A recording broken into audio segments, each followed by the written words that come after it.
పశువుల పాకలో తగ్గింపు ప్రార్థన నేర్పుమయా, ఒలీవల తోటలో మోకాళ్ళ ప్రార్థన నేర్పుమయా, మా కల్వరిగిరిలో సమర్పణ ప్రార్థన నేర్పుమయా.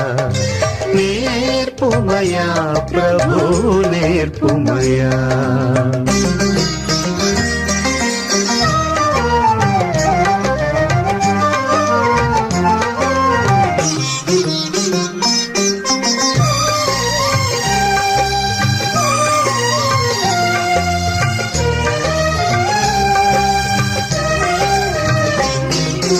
నీ నామము పరిశుద్ధపరిచే నీ రాజ్యమునే కోరుకునే